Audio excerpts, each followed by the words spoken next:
So this is what I'm up to today. Spend most of my time sitting here and looking at this screen. All the downtime during the day that I don't have any video from, this is pretty much what I'm doing. I was able to make a sale yesterday and make like 130 bucks. Kodak's going up today, so total today I've made 80 bucks right there. So that's a nice little haul for the day for sitting on the futon. The mail-in ballots that were received were not inspected at all by any Republican. Determining whether it is a valid ballot or not, there's only one time you get to do that, and that's when you separate the envelope that possesses the verifying information from the ballot. The moment you separate them, you can no longer verify. On election night, when I went to sleep, maybe when you did, President Trump was leading in your state by somewhere around 700 to 800,000 votes. You received back 1.4 million approximately. However, in the count for president, you counted 2.5 million. I don't know what accounts for that 700,000 difference between the number of ballots you sent out and the number of ballots that ended up in the count. That number, 2,589,242, was on your government website until yesterday. It was removed without explanation. I'm going to be very interested in hearing what the explanation is, and I can't imagine you could possibly certify without knowing the explanation of that, as well as the explanation to the 22,686 mail-in ballots that were returned on the day they were mailed. That's a trick. How about they were returned, how about 32,591 were returned the day after they were mailed? Another 20,000 were returned before they were mailed. They only submitted 8,021 ballots from dead people, mail-in ballots for dead people. Probably easier for dead people to submit mail-in ballots than it is to vote in person. The United States Constitution makes it clear who has the responsibility for running this election. Article 2, Section 1, Clause 2 of our Constitution. It doesn't say that ABC gets to call the winner or CNN. It says,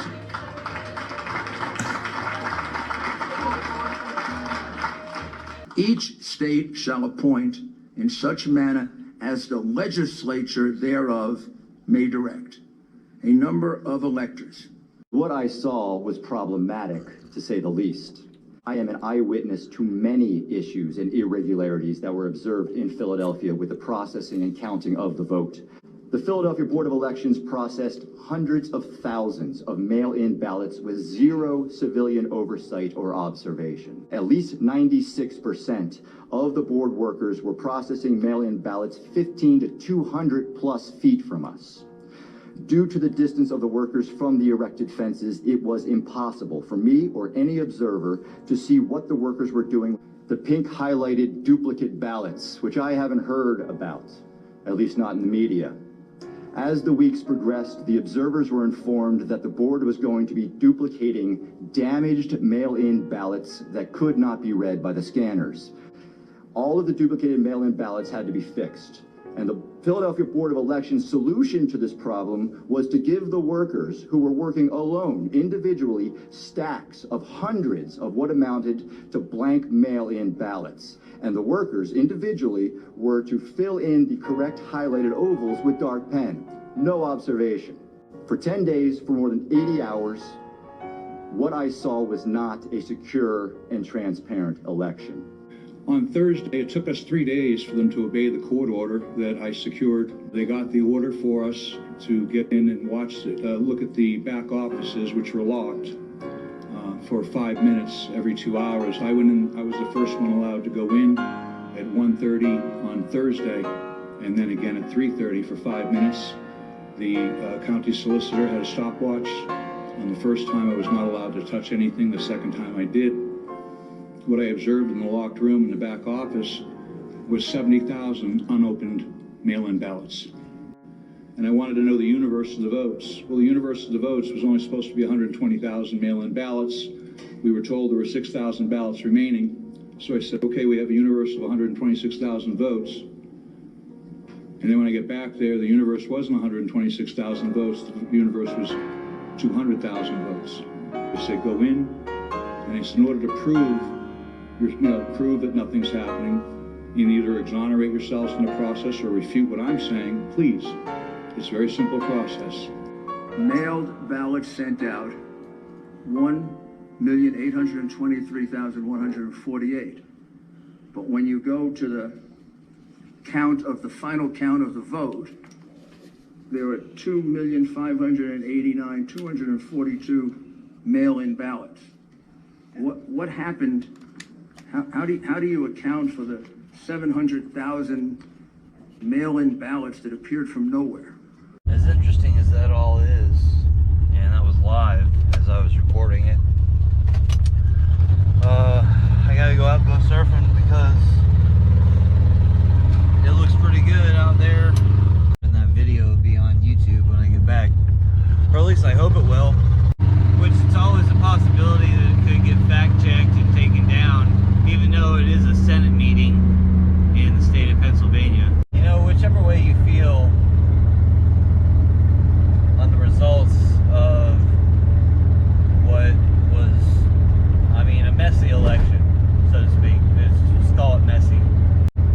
It can't really be denied that some of the actions taken in some states on the day of and the days after the election is questionable. Personally, I don't go either way in regards to Republican or Democrat. I myself, I'm a libertarian in principle. Our right to vote as citizens guarantees that we have a representative democracy, which, little known fact is that our country was founded as a republic rather than a democracy, but over many years it's changed to now be referred to as a representative democracy, basically, or democracy, plain old, by many people that you see discuss what our government is. Could discuss the differences of what, you know, democracy and a republic do in principle. But the long and the short version is that in a republic you have representatives and the majority can't enforce rule upon the minority. In a basic democracy, it's majority rules. So 51% of the population can enforce their way of thinking upon the 49%. And that's not really just in a free society. So basically what they're pumping out on the media and television and that is that it was a fair election and there was no discrepancies and so on and so forth. But in actuality, there's many discrepancies and many litigations going on per the campaign of President Donald J. Trump. And I, for one, am happy to see that there's someone that will stand up for our republic. I'm seeing a lot of things where the president-elect office, which, I mean, you know, I don't know how he's got there's never been an office of the president-elect. I'm just saying, it's just some new terminology, like this newspeak stuff, you know, like social distancing and these new words that they just made up so they can dupe us into Orwellian society and not actually speak with our words, rather just use the simple terminology that they've prescribed upon us. The office of the president-elect has stated to the people that we should unite. We should all unite and back the people's will and the vote for Joseph Biden. But as it's been shown, we're not really sure if that is actually the will of the people or the will of the oligarchs, if you will, in big media and big tech, with their censorship and their fact-checking and their biased opinion and their one-way guidance to how people should think and feel, and the destruction, basically, of our First Amendment. There's no free press, essentially, because they're all blocked out. I was watching NTD News on YouTube earlier for that Senate meeting. They seem to have fair reporting. Newsmax seems, it's right-leaning for sure, but they're more accurate, I would say. Even Fox has turned its back on Republicans to an extent.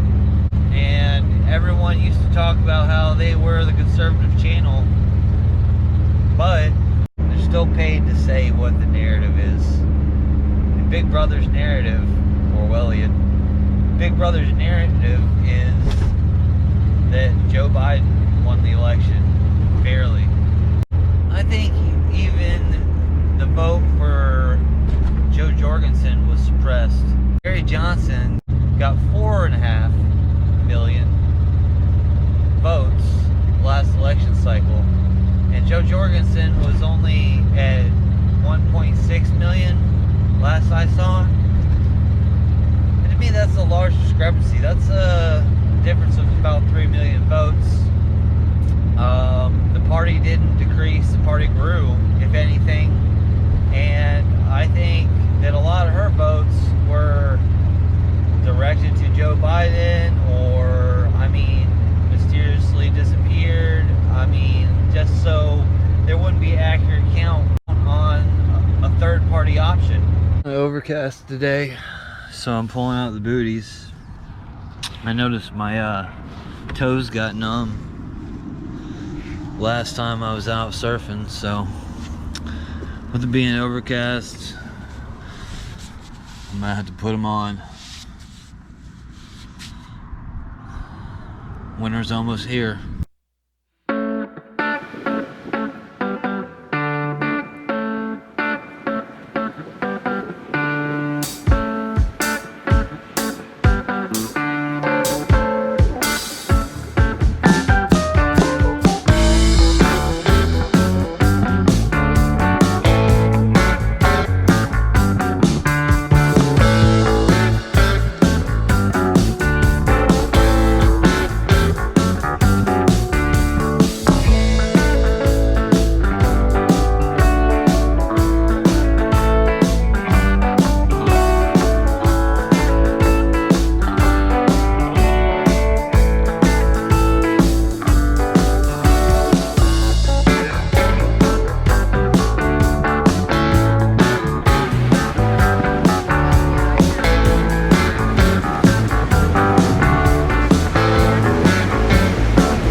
The non-ethanol is only about $3.25.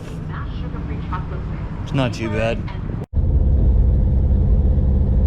Car's running hot again. Now I went back down to the midpoint.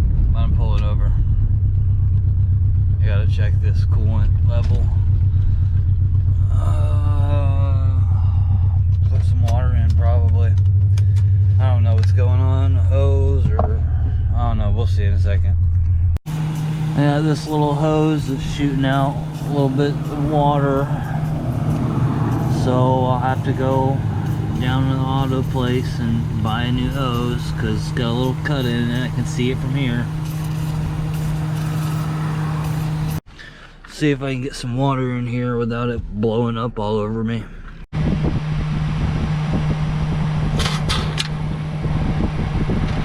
That wasn't too bad.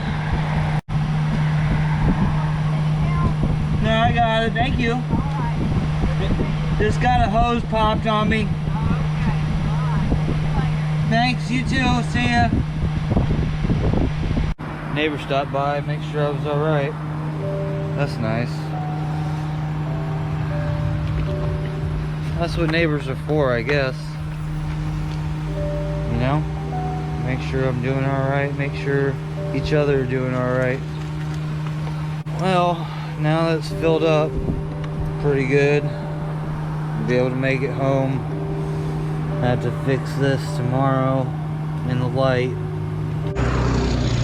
There's gonna be a new edition of Sean Works on his junky old Metro. Hope everybody's excited to see that.